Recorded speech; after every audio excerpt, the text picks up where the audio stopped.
ऊपर जुल्म बरसा रहा है ये नमकीन है। बहुत मोदी सरकार को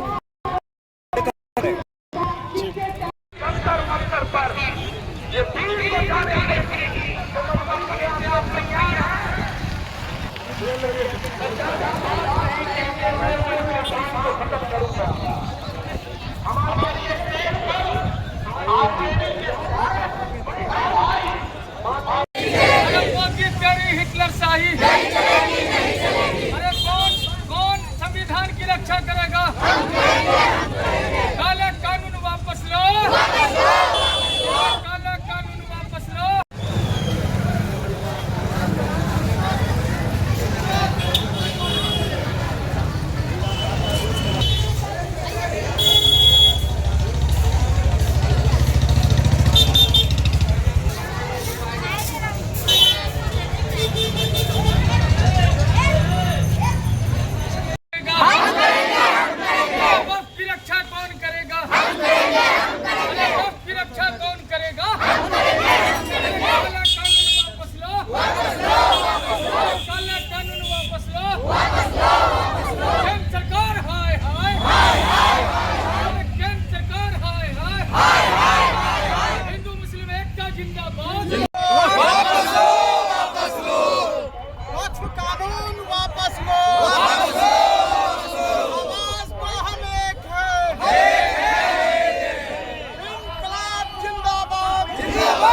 आज आप लोग जो जुलूस निकाले, क्यों जुलूस निकाले?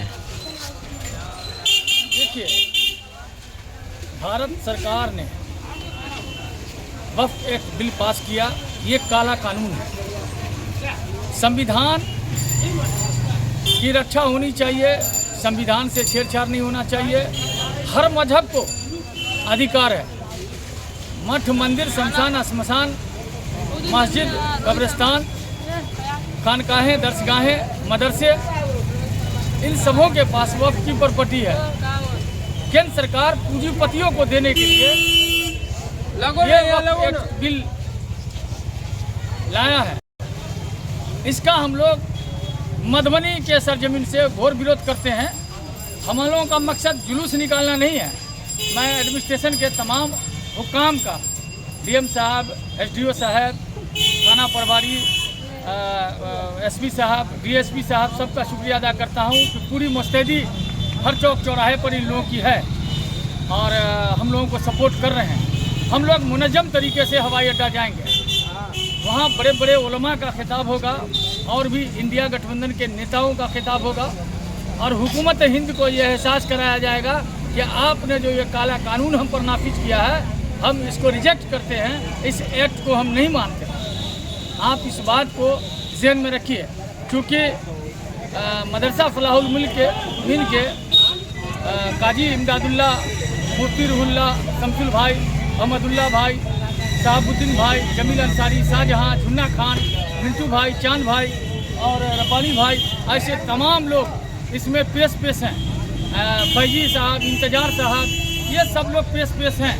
और आज हवाई अड्डा मधुबनी से एक ऐतिहासिक पैगाम पूरे देश को जाएगा कि हम संविधान बचाओ, देश बचाओ, we are reject Waqf Act को। हम उस पॉलिसी को केंद्र सरकार को बताएंगे और ये कहेंगे कि हम बिल्कुल इस एक्ट में बदलाव चाहते हैं। जैसे किसानों ने आंदोलन किया अपने हक के लिए और सरकार ने मान लिया उनके हक को, उसी तरह देश की इस सेकुलर जमात में, चाहे वो कांग्रेस पार्टी हो, आरजेडी हो, माले हो या वाम दल हो, वामसेक हो, जो लोग इसमें हम लोगों के साथ हैं, उन सब का हम शुक्रिया अदा करना चाहते हैं। चूँकि हम ये कहना चाहते हैं, संविधान की रक्षा कौन करेगा?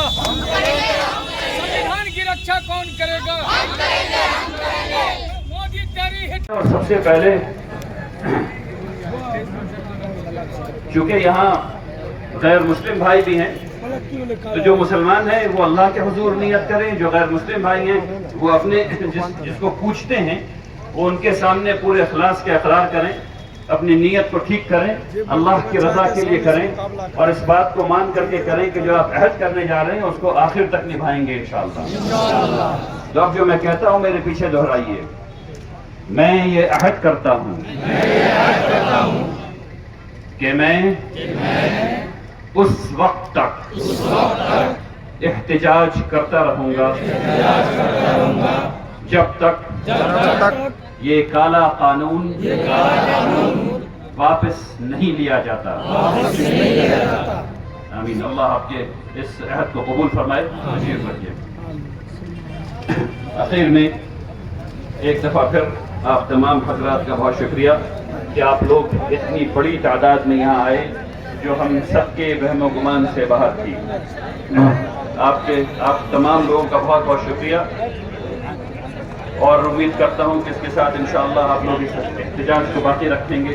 वाखिर दअवाना अल्हम्दुलिल्लाह रब्बिल आलमीन। तो नमाज कहाँ पढ़ने वाले हैं आप? जो आपकी ईदगाहें हैं वो ख़त्म हो जाने वाली हैं, तो नमाज कहाँ पढ़ने वाले हैं आप? और अगर इन सब चीज़ों से होने से बचाना है तो जो बात मैंने अभी आपको बताई है वो अपने भाइयों को बताइए, बिरादरान वतन को बताइए, तमाम लोगों को बताइए, मुत्तहिद रहिए और जुड़े रहिए और इस एहतजाज को करते रहिए। एक बात का ख्याल रखिए, हम लोगों को इस एहतजाज को जमहूरी तौर पर नॉन वायलेंट तरीके से पीसफुली करते रहना है। आज के एहतजाज में कुछ लोगों को शायद लग रहा हो कि हम लोगों ने हक अदा कर दिया। नहीं, अभी बिस्मिल्लाह भी नहीं हुई, अभी ढंग से बिस्मिल्लाह भी नहीं हुई मेरे भाई। हम लोगों ने अभी शुरुआत की है, ये पहला दौर है। इसके बाद अदवार आते रहेंगे जब तक कि ये कानून वापस नहीं हो जाता। हम लोग एहतजाज करते रहेंगे जब तक कि ये कानून वापस नहीं हो जाता इंशाअल्लाह। अब इस सिलसिले में इमारत शरिया ने एक प्रोग्राम बनाया है जो आप लोगों तक पहुंचेगा। उसमें सबसे अहम बात यह है कि हम लोगों को रसूलुल्लाह सल्लल्लाहु अलैहि वसल्लम की एक सुन्नत को जिंदा करना है, और वो सुन्नत है जुमेरात और पीर के रोजे की।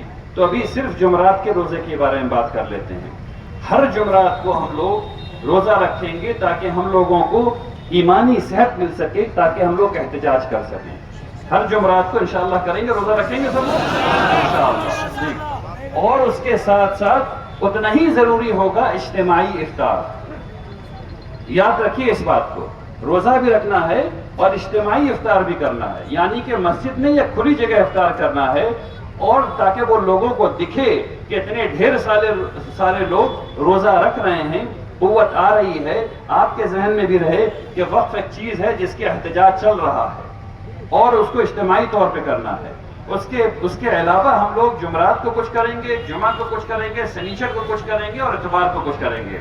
इन 4 दिनों में हर हफ्ते एक नए की एक्टिविटी होती रहेगी, और आप लोगों को उसके बारे में इंशाअल्लाह इमारत की तरफ से हिदायत आती रहेंगी ताकि वो काम होता रहे बिइज़्निल्लाह ताला। एक और बात यह है कि आप सब लोगों को हर जुमे को काली पट्टी लगा करके नमाज पढ़ने जाते रहना है जब तक कि ये एक्ट वापस नहीं हो जाए।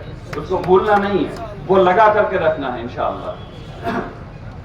देखिए अब चूंकि वक्त बिल्कुल नहीं है, इसलिए मैं चाहता हूं कि आप सब लोग मेरे साथ ये अहद करें, और उस अहद के लिए मैं चाहता हूं कि आप सब लोग खड़े हो जाएं, और यहाँ भी खड़े हो जाएं और वहाँ भी खड़े हो जाएं इंशाअल्लाह।